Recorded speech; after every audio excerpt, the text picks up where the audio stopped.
இன்றைக்கி ஒரு சூப்பரான குக்கீஸ் ரெசிபி தான் பார்க்க போகிறோம்.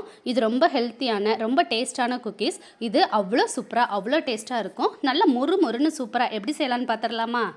இதுக்கு முதல்ல ஒரு மிக்ஸி ஜாரில் 70 கிராம் அளவுக்கு ரூம் டெம்பரேச்சரில் இருக்கிற பட்டர் எடுத்துக்கலாம். அன்சால்டட் பட்டர் தான்.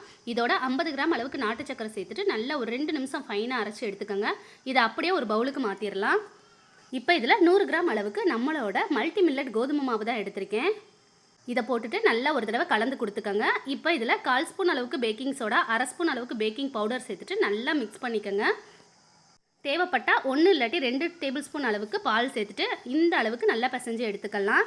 இதோட இப்போ ஒரு கைப்பிடி அளவுக்கு சாக்கோ சிப்ஸை உள்ளே சேர்த்துட்டு நல்லா மிக்ஸ் பண்ணி விட்டுருங்க.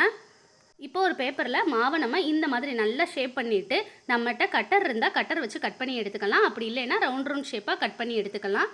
நான் இந்த மாதிரி சின்ன சின்ன அளவுகளில் கட் பண்ணிவிட்டு ஒரு பேக்கிங் ட்ரேயில் நெய் தடவி செஞ்சு வச்ச எல்லா குக்கீஸையும் உள்ளே வச்சுட்டு ஒரு பழைய குக்கரை ஒரு 10 நிமிஷம் ப்ரீஹீட் பண்ணி வச்சுருக்கேன். இப்போ உள்ளே இந்த குக்கீஸ் எல்லாம் சேர்த்துட்டு ஒரு 10 நிமிஷம் மீடியம் ஃப்ளேமில் வச்சு எடுத்தோம்னா ஒரு சூப்பரான மில்லட் குக்கீஸ் ரெடி ஆயிடுச்சு.